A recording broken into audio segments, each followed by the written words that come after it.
नमस्कार दोस्तों, कैसे हैं आप सभी। उम्मीद करता हूँ बहुत अच्छे होंगे और बहुत अच्छे तरीके से अपनी एसएससी जीडी 2027 की प्रिपरेशन भी कर रहे होंगे। ठीक है, तो दोस्तों आज के वीडियो में हम करने वाले हैं पत्राचार और पत्र लेखन से रिलेटेड क्वेश्चंस, जो कि आपके एसएससी जीडी में आते ही आते हैं।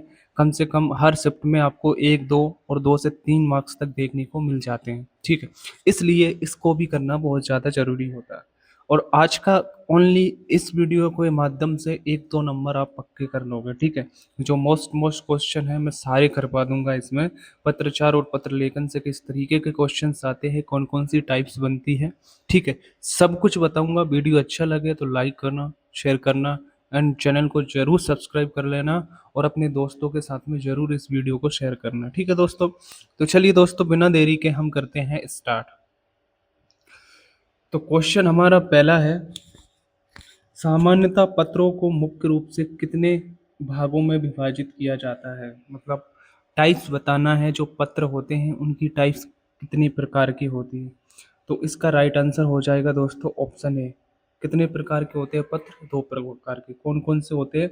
एक होता है औपचारिक पत्र और एक होता है अनौपचारिक पत्र। ठीक है, कौन कौन से? एक औपचारिक पत्र और दूसरा अनौपचारिक पत्र। क्वेश्चन दूसरा है, निम्नलिखित में से कौन सा पत्र अनौपचारिक पत्र की श्रेणी में आता है। ठीक है, तो आपको बताना है जो अनौपचारिक पत्र की श्रेणी में आता है उस पत्र को बताना है कौन सा है। क्या माता पिता को लिखा गया पत्र है, या थाना प्रभारी को शिकायत पत्र है, या संपादक के नाम पत्र है, या व्यावसायिक पूछताछ पूछताछ पूछताछ पत्र है। तो दोस्तों हमें बात करना है अनौपचारिक की, तो इसका राइट आंसर हो जाएगा माता पिता को लिखा गया पत्र है। क्या है? अनौपचारिक पत्र की श्रेणी में आता है। बाकी जो 3 पत्र है ये क्या है? ये औपचारिक पत्र है। ठीक है, क्या है? औपचारिक पत्र है। अगला क्वेश्चन है दोस्तों, सरकारी या कार्यालयीय पत्रों में संबोधन के रूप में प्राय किस शब्द का प्रयोग किया जाता है। जो सरकारी कार्यालय होता है वहां पर संबोधन के लिए किस शब्द का प्रयोग किया जाता है, आपको ये बताना है। क्या प्रिय मित्र का किया जाता है? नहीं किया जाता। क्या पूजनीय का किया जाता है? नहीं किया जाता। ठीक है, किसका किया जाता है? Option number C. किसका किया जाता है? ऑप्शन नंबर सी, महोदय और महोदया के लिए किया जाता है। क्या किया जाता है? महोदय और महोदया। पुरुष के लिए महोदय और स्त्री के लिए महोदया। ठीक है, ये किया जाता है। चलिए दोस्तों आगे बढ़ते हैं। यहीं से क्वेश्चंस बनते हैं दोस्तों। जितनी भी टाइप्स होगी मैं सब कुछ करवा दूंगा। ठीक है, आपको वीडियो को एंड तक वॉच करना है। सारी तरीके की मैं टाइप्स करवा दूंगा, पत्र से रिलेटेड जो भी क्वेश्चंस आपके एग्जाम में पूछे जाते हैं। ठीक है,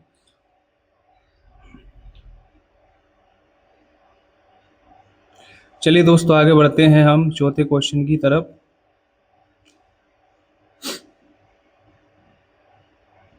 चौथा क्वेश्चन क्या है हमारा? चौथा क्वेश्चन है, शासकीय पत्र ऑफिशियल लेटर में पत्र संख्या कहाँ लिखी जाती है। ध्यान से देख देख के करना है, बस आपको गलती नहीं करना है। जब भी आप एग्जाम दो, एग्जाम को सोल्व करो तो आपको देखना है क्या क्या पूछा है प्रश्न में। जो शासकीय पत्र होता है, जो ऑफिशियल लेटर होता है, में पत्र संख्या यानी कि लेटर नंबर कहाँ लिखा जाता है। तो पहला ऑप्शन है पत्र के सबसे अंत में यानी कि सबसे नीचे, विषय के ठीक नीचे। नहीं, ये भी नहीं होगा। विषय के ठीक नीचे ये भी नहीं होगा। कहाँ पर लिखा जाता है?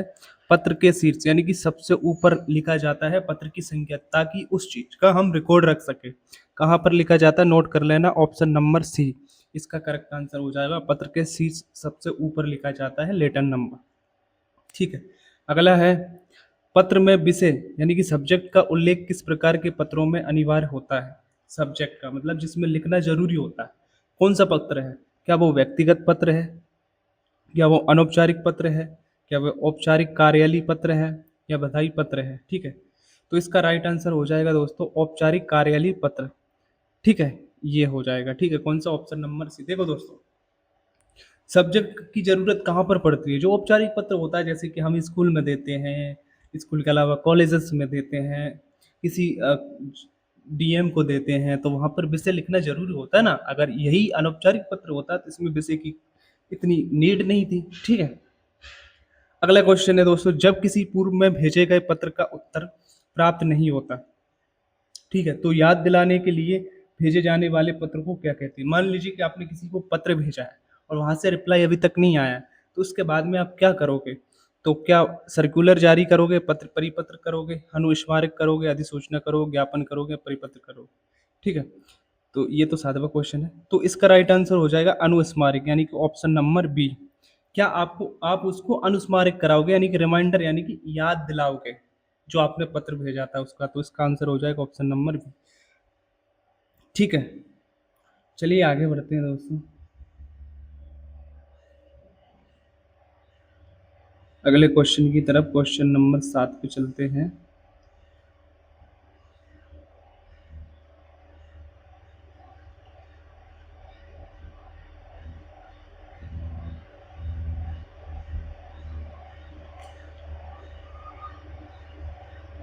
क्वेश्चन नंबर 7 है हमारा, जब कोई सरकारी पत्र एक साथ अनेक विभागों, अधिकारियों या शाखाओं को भेजा जाता है तो उसे क्या कहा जाता है? ठीक है, क्या शासकीय पत्र कहते हैं उसको, क्या अर्ध शासकीय पत्र कहते हैं, ठीक है, क्या परिपत्र कहते हैं, क्या सूचना अधिसूचना कहते हैं? ठीक है, तो इसका राइट आंसर हो जाएगा दोस्तों परिपत्र। क्या हो जाएगा? परिपत्र, ऑप्शन नंबर सी। जब कोई सरकारी पत्र एक साथ अनेक विभागों, अधिकारियों या शाखाओं को भेजा जाता है तो उसे क्या कहा जाता है? परिपत्र कहा जाता है, यानी कि सर्कुलर कहा जाता है। जैसे कि जो सरकारी विभाग होते हैं जो एक दूसरे को जो पत्र शेयर करते हैं, जैसे एक स्कूल से दूसरे स्कूल में, बड़े स्कूल से छोटे स्कूल में, कलेक्टर से तहसील में, जो जो विभाग होते हैं सरकारी विभाग होते हैं, जो आपसी सहयोग के माध्यम से जो पत्र भेजे जाते हैं उनको क्या कहा जाता है? सर्कुलर कहा जाता है, यानी कि परिपत्र कहा जाता है। ठीक है, जैसे एसएससी नोडल फोर्स को पत्र भेजती है, इस तरीके से। ठीक है, एक विभाग से, एक डिपार्टमेंट से दूसरे डिपार्टमेंट को जो पत्र भेजा जाता है उसको परिपत्र कहते हैं, नोट कर लेना। अगला है, राजपत्र में प्रकाशित होने वाली सरकारी सूचना को क्या कहते हैं? हमने बहुत बार पढ़ा है इसको, क्या कहते हैं? इसको कहते हैं राजपत्र में प्रकाशित होने वाली सरकारी सूचना, नोटिफिकेशन, यानी कि अधिसूचना। क्या कहते हैं इसको? अधिसूचना, क्योंकि अधिसूचना के माध्यम से ही सरकारी कानून बन सकता है। ठीक है, जैसे कि कोई भर्ती का नोटिफिकेशन हुआ, वो अधिसूचना होती है, उस पर कानून बाध्य होता है। ठीक है, चाहे वो सरकार किसी भी तरीके का कोई कानून बनाती है, कोई नोटिफिकेशन देती है, तो उसको क्या बोला जाता है? अधिसूचना बोला जाता है। ठीक है, अगला है 9वां क्वेश्चन, औपचारिक पत्र के अंत में स्वनिर्देश के रूप में किस शब्द का प्रयोग किया जाता है? औपचारिक पत्र के अंत में स्वनिर्देश के रूप में किस शब्द का प्रयोग किया जाता है?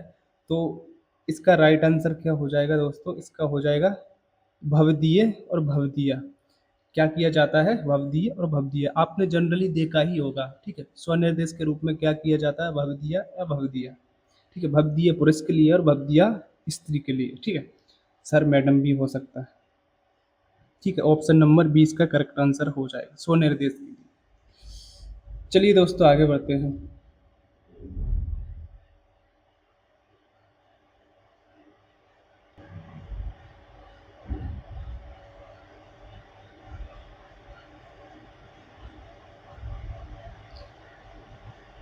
दसवें क्वेश्चन की तरफ चलते हैं। 10वां क्वेश्चन क्या है हमारा? 10वां है, अर्ध सरकारी पत्र का प्रयोग मुख्यतः किस स्थिति में किया जाता है? ठीक है, डीओ लेटर का प्रयोग किस स्थिति में किया जाता है? सामान्य जनता को सूचित करने के लिए, अधिकारियों के बीच व्यक्तिगत या ध्यान आकर्षित करने हेतु, ठीक है, या व्यावसायिक लेन देन के लिए, किसी कर्मचारी को बर्खास्त करने के लिए। ठीक है, अर्ध सरकारी पत्र का प्रयोग मुख्यतः किस स्थिति में किया जाता है? तो ये किया जाता है अधिकारियों के बीच व्यक्तिगत या ध्यान आकर्षित करने हेतु। ठीक है, अधिकारियों के बीच व्यक्तिगत या ध्यान आकर्षित करने हेतु किया जाता है। ठीक है, कौन सा? अर्ध सरकारी पत्र। ठीक है, आगे है दोस्तों 11वां क्वेश्चन, कार्यालय ज्ञापन में किस पुरुष की शैली का प्रयोग किया जाता है? जो कार्यालय मेमो होता है, यानी कि जो ऑफिस मेमो होता है, उसमें किस पुरुष पुरुष का शैली का प्रयोग किया जाता है? उत्तम पुरुष का किया जाता है, मध्यम पुरुष का किया जाता है, अन्य पुरुष का किया जाता है, इनमें से कोई नहीं। तो हमेशा इसका आंसर करेक्ट होगा अन्य पुरुष, यानी कि अदर पर्सन, थर्ड पर्सन के लिए प्रयोग किया जाता है, जैसे कि आपको सूचित किया जाता है। ना तो मध्यम होता है, ठीक है, ना उत्तम होता है, कौन सा होता है? थर्ड पर्सन होता है। ठीक है, अगला है दोस्तों, सरकार या किसी संस्थान द्वारा अपनी नीतियों या निर्णय को जन साधारण तक पहुंचाने के लिए समाचार पत्रों को जारी की गई सूचना को क्या कहते हैं? ठीक है, तो इसको क्या कहते हैं दोस्तों, जनसाधारण तक पहुंचाने के लिए इसको कहते हैं प्रेस विज्ञप्ति। सरकार की जो योजनाएं होती है, सरकार की जो कानून होते हैं, ठीक है, इनकी जानकारी के लिए क्या रिलीज किया जाता है? प्रेस विज्ञप्ति जारी की जाती है, जो भी सरकार घोषणा करती है उसको, ठीक है। क्या हो जाएगा इसका करेक्ट आंसर? प्रेस विज्ञप्ति, ठीक है, प्रेस विज्ञप्ति। चलिए दोस्तों आगे बढ़ते हैं अगले क्वेश्चन की तरफ।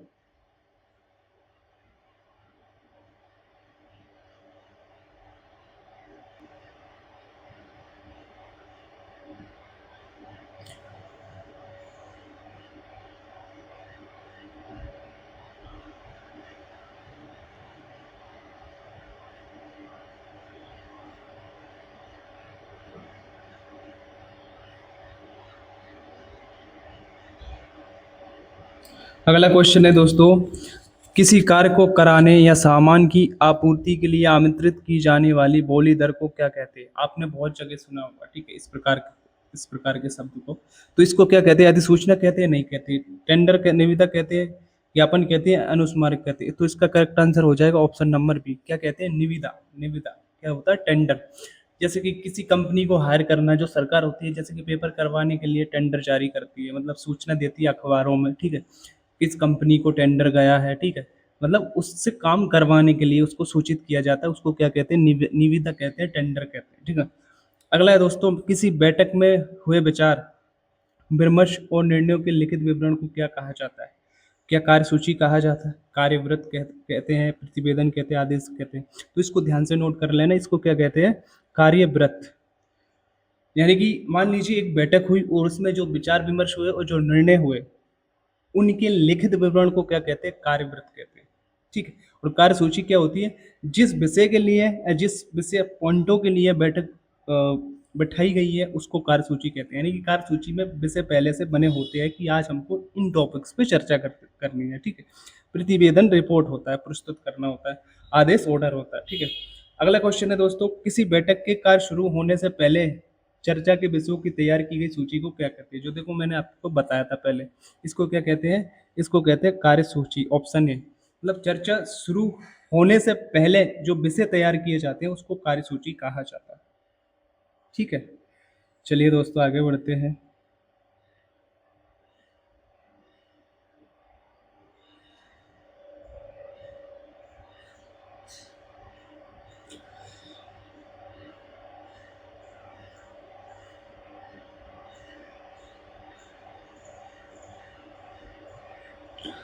अगला है दोस्तों 16वां प्रश्न, पत्र की भाषा से उत्तम और प्रभावशाली औपचारिक पत्र की भाषा कैसी होनी चाहिए? मतलब जो आप पत्र लिखते हो उसकी भाषा कैसी होनी चाहिए? क्लिष्ट और काव्यात्मक, स्पष्ट, सरल और शिष्ट, मुहावरे और व्यंग्यात्मक, स्थानीय बोली में? तो इसका करेक्ट आंसर हो जाएगा ऑप्शन नंबर बी। क्या हो जाएगा? Option number B.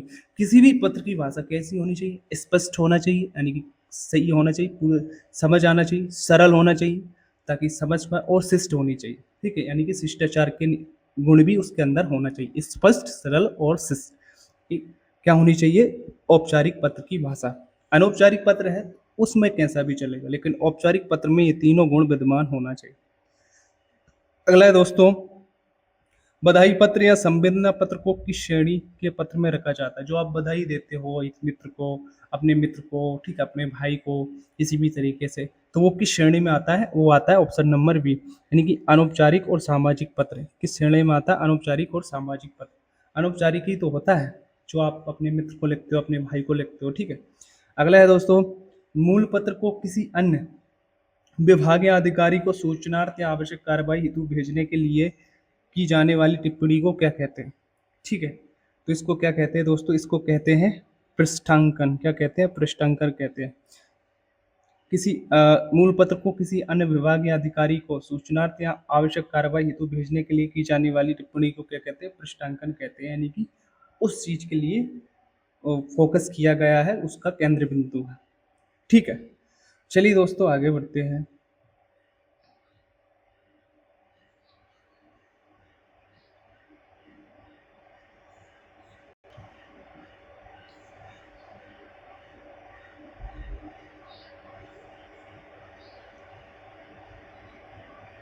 19वें क्वेश्चन की तरफ।